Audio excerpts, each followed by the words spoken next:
You're probably guarding screens wrong, and so many NBA players get it wrong too. Getting hit on screens, leaving shooters wide open, or just straight up getting knocked out. By the end of this video, you will have learnt how to get around screens, how to get back in front after a screen, and when to go over versus under. I believe what is traditionally taught on when to go over versus under is wrong, but you'll hear my thoughts later on in the video. When we look at a hard screen like this one, is it Pat's fault or is it his teammates? Defensive-minded players like Pat Bev or yourself are always going to give 100% on the defensive side of the floor, but it's almost impossible to give 100% if you and your team lack our first concept. I've worked for 3 pro teams now, and it was our role as coaches, as well as the players on the court and bench, to warn defenders of incoming screens. So if we revisit this clip, whose fault really is it? I would argue it's everyone's fault except Pat Bev. He was focused on pressuring Westbrook into a potential turnover or slowing down the Thunder offense, not on incoming screens. Therefore, if you or your team lacks our first concept of communication, you have to fix this right now. Be relentless every day with your communication, leading by example like PJ Tucker, overtalk, man, let's overtalk, calling screens early and loud, and encouraging your teammates to do the same thing. Way to talk, fellas. Only once your team has full trust in each other can you be an elite ball screen defender, which is why I'm starting today's video with this concept. Hear me out, but I want you to imagine defense like robbing a bank. Now, I've never robbed a bank, but from my experience of spending way too many hours playing Grand Theft Auto and watching heist movies, there are 2 stages. Stage 1 is before the cops arrive, and stage 2 is after their arrival. Initially, the Bucks are in stage 1, preparing for the inevitable arrival of the cops. Cops in our context are screens. Once the cops arrive, you as the robber have to take hostages to make it out alive with the money, which again, relating back to basketball, is finishing the possession with a defensive rebound. As the screen arrives, Jrue steps forward to take THT hostage. Jrue's stance and armbar positioning only allow THT to do one thing. I'm going to play the clip again. I want you to think about what that one thing is. Before I give you the answer, in pick and roll, the ball handler essentially has 3 options. Use the screen, reject the screen, or pull up and shoot. If you fail to take a hostage and let the offense have freedom, it's like playing paper, scissors, rock. Sometimes you're going to be right, especially if the offensive player is super predictable, but more often than not, you're going to be wrong. Jrue is close enough in this clip, taking away Monk's chance to shoot, but allows him 2 choices, to use it or reject it. This allows Monk to fake using the screen, and then creating a straight line to attack in the other direction into his smooth pull-up. A quick pause, but who else loves Monk's game? He's so smooth, and he's really underrated as a scorer. Perhaps he deserves a full breakdown video. Let me know below. Let's return to the THT clip. What is the only option Jrue gives him? Jrue only allows him to use the screen, meaning he knows exactly where he is going, and that allows him to get a steal. We see the same thing in this clip. Note the hostage stance. He is low, attached to Fox's frame, and his body positioning means Fox only has one choice, to use the screen. As Fox tries to get around the screen, Jrue's positioning allows him to push Fox slightly to create space between Fox and the screen, allowing Jrue to get through. You'll note that Fox tries to reject, but Jrue stays in his hostage stance, never opening up his frame, and Fox loses balance, resulting in the turnover. Great pick and roll defenders are playing paper, scissors, rock with the offensive player, except they're forcing them to throw paper every single time, so they know exactly how to counter. Now you might be thinking, what happens if they are able to reject? What should I do? To emphasize the importance of a great hostage stance, pay attention to these 2 clips. Gabe Vincent in both clips rejects a screen with Marcus Smart guarding him, but one ends in an open layup, which he misses. Perhaps you should watch this video on finishing after this one ends, and the other a turnover.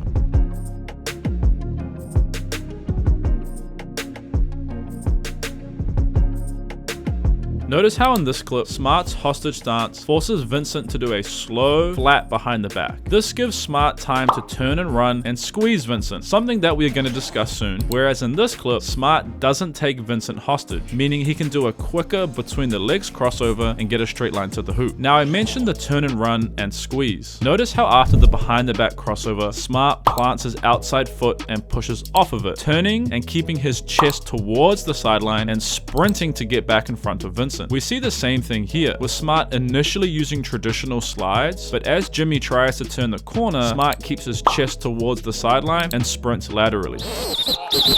Hey, that's a charge. As he does this, he's trying to push Jimmy into the nearest defender, which is Jaylen Brown, and this is what we call a squeeze. Jrue does the same thing in this clip, turning and running after getting over the screen, trying to squeeze the ball handler into Jay Crowder, which forces a kick-out pass and prevents any advantage from being created by the screen. This clip highlights a very common mistake most players make when guarding screens. What do you think it is? Against Trae Young, the scout is simple. Make sure he has to drive and finish at the rim, and do not give him a sliver of daylight, otherwise he will make some insane threes. Smart here gets into his hostage stance. He's less physical with Trae, as Trae is elite at foul baiting, and he uses perfect footwork to get around the screen, planting his outside foot, and he uses this as an anchor to aggressively wrap and push his inside foot and leg around the screen. The screener smartly sticks his hip out, which is supposed to be a foul, but the NBA is okay with this for some reason, and this is the common mistake a lot of players make: getting hit on the screen. Getting hit on screen slows you down and often creates a 5-on-4 advantage for the offense. We see in both clips, due to Jrue and Smart getting hit on these screens, their matchup can get downhill into an easy floater. The other common mistake you are likely making is shown in this clip. Watch Jrue's chest closely and see if you can spot what it is. Jrue gets around the very early drag screen, but he never gets his chest back pointing towards the sideline, therefore allowing TJ a straight line to the hoop and an easy first step finish at the rim. Having your chest pointing towards the other team's baseline is almost certain death. Jrue adopts a similar hostage stance that Smart did against Trae, trying to run him off the line, but not being overly physical. The issue here is that Jrue opens up his frame. His chest is pointing towards the Warriors' baseline, and he is never able to get reattached to Steph and squeeze him off the driving line,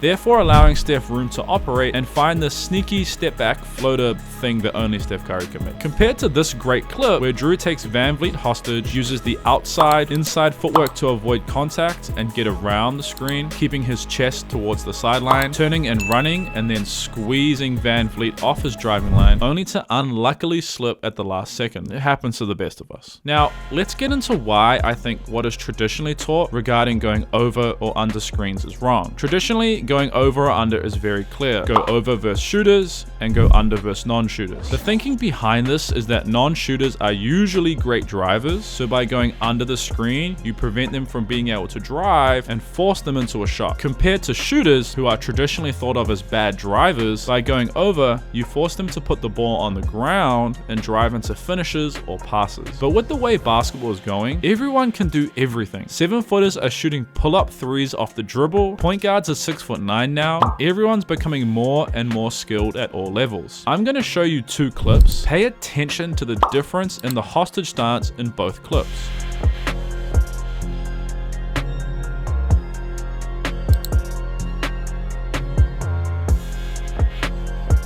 Downhilling the under is a great solution if you are someone who faces defenders going under your screens a lot. Before the handoff occurs, Murray knows Smith Jr. is going to go under since he is unattached and not taking him hostage at all. This means as he receives the handoff, he stampedes, which is a term used for not stopping when you catch the ball, instead running/driving through the catch like a pack of stampeding animals. Compared to Jrue, where he starts the possession by taking TJ hostage, meaning TJ is assuming Jrue is about to go over. At the last second, Jrue steals the under, turning and running to beat TJ to this spot, giving TJ no other option other than to take an off-balance mid-range. In my opinion, you should only go under from a hostage stance and try to steal the under, like you would a base in baseball. If you go under predictably, like Jabari Smith Jr., not taking a hostage and leaving space, you allow offensive players to predict you and apply solutions like the stampede. I know you might be thinking something like, my team doesn't play screen defense like the NBA, we hedge, or we switch, or we ice, or you might even play for a coach that emphasizes going under, or it's just a situation where all your friends really can't shoot, so going under is the best decision. I'm not saying that going under is bad, I just think you have to start in a hostage stance, force them to use the screen, and then steal the under at the last possible second like Jrue does. If your team hedges, shows, switches, etc., by taking a hostage, you make things easier for your teammate who is coming to show or switch by ensuring the offensive player can't reject or shoot. Now that your